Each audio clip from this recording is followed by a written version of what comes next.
आज हम पढ़ने जा रहे हैं कॉमन सेंटेंसेस। आज हम कॉमन सेंटेंसेस सीखने जा रहे हैं, यानी कॉमन सेंटेंसेस हम कैसे बनाएं। कॉमन सेंटेंसेस अगर आपको बनाने हैं तो सबसे पहले आपको एक फॉर्मूला समझना पड़ेगा, यानी कि वर्ब प्लस ऑब्जेक्ट। वर्ब का मतलब क्या होता है? एक्शन। एक्शन यानी जो भी काम हम कर रहे हैं, सोना, खाना, उठना, बैठना, हंसना, लड़ना, मरना, जीना, देखना, सोचना, हंसना, सब क्या होता है? एक्शन कहलाता है, वर्ब कहलाता है। और ऑब्जेक्ट का मतलब कि जिसकी वजह से ये काम किया जा रहा है। क्लियर है? अभी फिलहाल इतना समझ लो, बाकी आगे बात करते हैं। तो हम बात करने जा रहे हैं एक कॉमन सेंटेंस की। जैसे मान लो उसे बता दो, क्या होगा? Tell him. ठीक है। मुझसे बात करो, टॉक टू मी। घर चले जाओ, गो होम। अब जरा एक चीज समझते हैं, यहाँ पर एक थोड़ी सी बारीकी सी चीज आ गई है, थोड़ा उसको समझने की कोशिश करते हैं। वो है हमारा टू। टू का मतलब क्या होता है? टू का मतलब होता है एक तरीके से ट्रैवल। पहले हम समझते हैं टू है क्या। टू जो मतलब क्या होता है? प्रीपोजिशन। प्रीपोजिशन क्या होती है हम आगे की वीडियो में समझेंगे। तो फिलहाल हम यहाँ समझ लेते हैं कि टू एक प्रीपोजिशन है। प्रीपोजिशन यानी कि मान के चलो कि ये वो वर्ड है जो यहाँ पर हमें ये दिखा रहा है कि एक चीज दूसरी जगह पर क्या कर रही है? ट्रैवल कर रही है। अगर एक चीज एक जगह से दूसरी जगह पर अगर ट्रैवल कर रही है तो ट्रैवल जब वो कर रही है तो ये यहां से लेकर यहां तक का जो गैप है उस गैप को कवर कर रही है। अब वो गैप जो कवर हो रहा है बाय व्हीकल भी हो सकता है, एग्जाम्पल के तौर पर बाइक हो, स्कूटी हो, या आपकी कार हो, या आप बस से कर रहे हैं, ट्रेन से कर रहे हैं, प्लेन से कर रहे हैं, किसी भी तरीके से इस गैप को क्या कर रहे हैं? फिल कर रहे हैं। यानी कि आप यहां से वहां तक क्या कर रहे हैं? ट्रैवल कर रहे हैं। तो उस ट्रैवल को शो करने के लिए हम क्या यूज करते हैं? टू यूज करते हैं। जैसे कि मान के चलो कि यहां पर सेंटेंस है मुझसे बात करो, टॉक टू मी। अब यहां पर क्या हो रहा है? यहां पर क्या हो रहा है कि मान के चलो कि मैं बोल रहा हूं, मेरी जो वर्डिंग है मेरे माउथ से बाहर निकली और वो क्या कर रही है कि आप लोगों के कानों में क्या कर रही है? ट्रैवल कर रही है। आप लोगों के कानों में क्या कर रही है? ट्रैवल कर रही है। तो यहां से लेकर वहां तक वो क्या कर रही है? ट्रैवल कर रही है। तो ट्रैवल कर रही है, गैप को फिल कर रही है, तो इसीलिए उस चीज को शो करने के लिए हम क्या करते हैं? टू लगाते हैं। अब बात आती है कि मैंने गो के साथ टू क्यों नहीं लगाया इस जगह पर। अगर मैं कहता कि मैं दिल्ली जाता हूं तो क्या होता sentence? I go to Delhi. मैं बॉम्बे जाता हूं, आई गो टू बॉम्बे। मान के चलो यहां पर क्या मामला हुआ कि मैंने टू नहीं लगाया, वहां तो लगा। तो इसका रीजन क्या है? इसके रीजन को समझते हैं हम। इसका रीजन क्या है कि मान लीजिए ये होम है। होम जो होता है हमारा सेंटर होता है, हमारा डेस्टिनेशन होता है, जहां पर हम सेटल हो चुके होते हैं। ये घर है जहां से हमारी हर जगह की क्या होती है? शुरुआत होती है। यानी हम अगर स्कूल जाएंगे तो यहीं से जाएंगे। अगर मान लीजिए हम ऑफिस जा रहे हैं तो भी कहां से जाएंगे? यहीं से जा रहे हैं। मान लीजिए कि हम कहीं घूमने जा रहे हैं तो किसी प्लेस पे जा रहे हैं तो भी हम कहां से जाएंगे? यहीं से जाएंगे। यानी चाहे कोचिंग हो, चाहे हमारे स्कूल हो, कॉलेज हो, ऑफिस हो, कोई विजिटिंग प्लेस हो, मॉल हो, मार्केट हो, कुछ भी हो, हम एक जगह से जब दूसरी जगह जाते हैं तो घर जो है हमारा एक, अभी घर क्या है? ये घर हमारा जो है ये एक सेटल पॉइंट है जहां पर हम सेटल है। अब मान लीजिए कि हमारी जो शुरुआत होगी ट्रैवल की वो हमेशा यहां से ही होगी और दूसरी जगह के लिए होगी, चाहे वो स्कूल हो, चाहे वो ऑफिस हो, चाहे वो कोई प्लेस की बात कर रहे हैं, मार्केट, मॉल एक्सेट्रा, कुछ भी हो सकता है। तो घर से जब हम चलते हैं तो दूसरी तरफ के लिए जब चलते हैं तो यहां से वहां तक एक ट्रैवल माना जाता है। बट जब लौट के वापस आते हैं तो इंग्लिश के अकॉर्डिंग उसे ट्रैवल नहीं माना जाता, उसे रिटर्निंग मानी जाती है, उसे रिटर्न माना जाता है। मान के चलो कम बैक।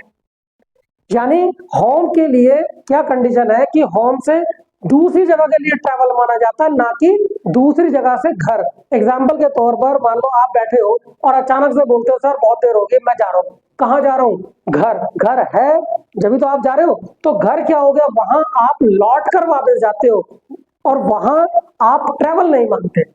समझ में आ गया? तो यानी घर के लिए हम ट्रैवल नहीं मानते, बल्कि घर से जिस जगह के लिए जाते हैं हम उस जगह को ट्रैवल मानते हैं। ये हम नहीं, ये इंग्लिश का है। आगे समझ में? अब इसमें एक चीज और सीख लो। मान के चलो अगर सेंटेंस कुछ इस टाइप का आ जाए, उसके घर चले जाओ। अब यहां पर कैसे करेंगे, उसके घर चले जाओ, गो टू हिज हाउस। अब यहाँ टू कैसे आ गया, अब यहां हमारे सामने कंफ्यूजन आ गई कि यहाँ टू कैसे आ गया, यहाँ पर तो टू नहीं आया था, यहाँ तो हाउस है, हाउस भी वही चीज है, बट नहीं, इन दोनों की मीनिंग सेम नहीं है, इन दोनों का सेंस सेम नहीं है। आपने एक फिल्म का डायलॉग सुना होगा कि ये मकान मकान का मकान रहा, कभी घर नहीं बन सका। इसका मतलब क्या हुआ, इसका मतलब ये हुआ कि होम वो प्लेस है जहां पर आप सेटल्ड है, और हाउस वो जगह नहीं है जहां पर आप सेटल्ड है। एग्जाम्पल के तौर पर आपके दो घर हैं, अब दो घर हैं, उनमें से वो घर जिसमें आप रह रहे हैं, आपकी फैमिली सेटल है, आप खुद भी सेटल, तो वो घर आपके लिए क्या है, घर है। लेकिन जो घर आपका खाली पड़ा है या बनना शुरू हुआ, बन गया, तैयार हो गया, खाली पड़ा है, वो मकान ही होगा। एग्जाम्पल के तौर पर मान के चलो कि चाहे आप उस मकान में किराएदार छोड़ दो, उन किराएदारों के लिए वो घर हो सकता है, बट आपके लिए क्या है, वो हाउस है। समझ में आ गया, यानी आपके लिए वो हाउस है, उनके लिए क्या है, वो उनके लिए घर है, लेकिन आपके लिए हाउस है। एग्जाम्पल के तौर पर आप यहां समझ लो, उसके घर चले जाओ। अब उसके घर यानी उसका घर, वो उसके लिए घर है, मेरे लिए वो हाउस है, मैं जिस घर में रह रहा हूं वो होम होगा। तो इसीलिए हम यहाँ क्या करेंगे, इस जगह पर हमने टू नहीं लगाया, क्योंकि वो मेरे अपने खुद के घर की बात हो रही थी। बट यहाँ पर क्या है कि मेरे अपने खुद के घर की बात नहीं हो रही, दूसरे घर की बात हो रही है। एग्जाम्पल के तौर पर घर चले जाओ, अब मैं उस लड़के से उसी के घर जाने की बात कर रहा हूं, तो उसका वो घर है ना, तो टू कैसे लग सकता है। लेकिन अगर हम बात करें कि उसके घर चले जाओ, यानी मैं उस इंसान को किसी थर्ड पर्सन के यहाँ जाने के लिए बोल रहा हूँ, तो यानी वो अपने घर नहीं जाएगा। अगर वो अपने घर जाता तो टू नहीं लगता। अब वो जा रहा है दूसरे के घर, तो मैं उससे कह रहा हूं कि उसके घर चले जाओ। जैसे मान लो मैंने राहुल से बोला राहुल उसके घर चले जाओ, तो इसका मतलब क्या हुआ कि राहुल का घर नहीं है वो राहुल का घर नहीं है, वो मान के चलो दिनेश का घर है, मान लो सद्दाम का घर है, तो लेकिन वो राहुल का घर नहीं है। तो इसलिए यहां पर क्या है कि अगर मैं राहुल से बोल रहा हूं राहुल उसके घर चले जाओ, तो मामला ये हो गया कि मैं राहुल से राहुल के घर जाने के लिए नहीं कह रहा हूं, बल्कि राहुल से दिनेश के घर जाने के लिए बोल रहा हूं। तो सेंटेंस क्या बनेगा, उसके घर चले जाओ, गो टू हिज हाउस। आगे समझो भाई, कोई डाउट तो नहीं है, चलो आगे बढ़ते हैं। अब इसमें कुछ और सेंटेंसेस देख लेते हैं। मान लीजिए एग्जांपल के तौर पर और सेंटेंस देखते हैं इसमें। यहां सॉरी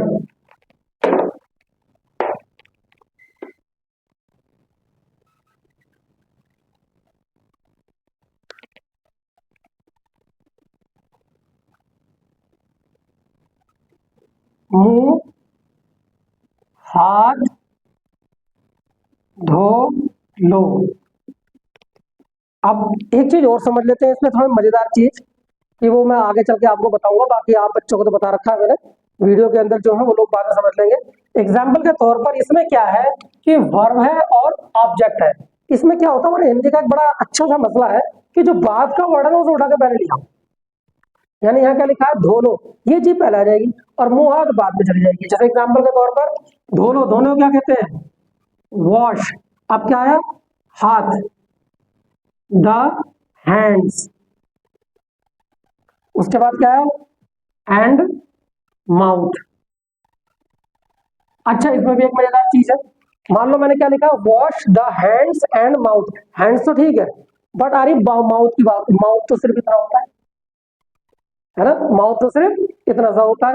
लेकिन यहाँ क्या है कि माउथ या पूरे फेस की बात हो रही है, लेकिन अगर कोई इसमें मान लो कंट्रोवर्सी होती है, कोई टेंशन लेता है कि नहीं जी माउथ तो सिर्फ इतना होता है, नो प्रॉब्लम, तो आप क्या कर सकते हैं, यहाँ पर फेस यूज कर सकते हैं। तो क्या सेंटेंस हो गया, wash the hands and mouth या फिर फेस। ओके आगे चलो, कपड़े बदल लो। बदल लो यानी चेंज द क्लॉथ्स। यहां भी मैं थोड़ा छोटा लिख दिया मैंने, वैसे स्टार्टिंग में हमेशा क्या होना चाहिए, कैपिटल होना चाहिए, ठीक है। Change the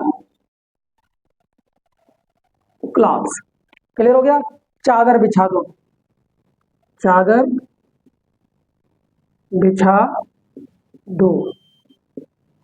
spread the sheet, sheet यानी बेडशीट, बेडशीट भी कह सकते हो आप उसे, शीट भी कह सकते हो, तो चादर बिछा दो यानी स्प्रेड द शीट। उसे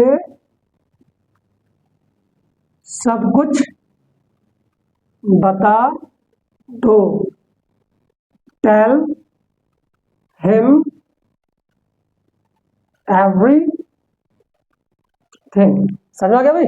तो यानी ये सेंटेंस जो है कॉमन सेंटेंसेस है, इसमें हमेशा पहले एक्शन होगा उसके बाद में ऑब्जेक्ट होगा, यानी पहले वर्ब आएगी उसके बाद में क्या होगा, ऑब्जेक्ट आ जाएगा। हिंदी में कैसे बोलते हैं, बैठ जाओ, सिट डाउन, खड़े हो जाओ, स्टैंड अप, यहां आओ, कम हियर, इंग्लिश बोलो, स्पीक इंग्लिश, मुझसे बात करो, टॉक टू मी। ठीक है, आगे समझ में कोई डाउट तो नहीं है? ठीक है, चलिए ओके, इसकी प्रैक्टिस कर लेना।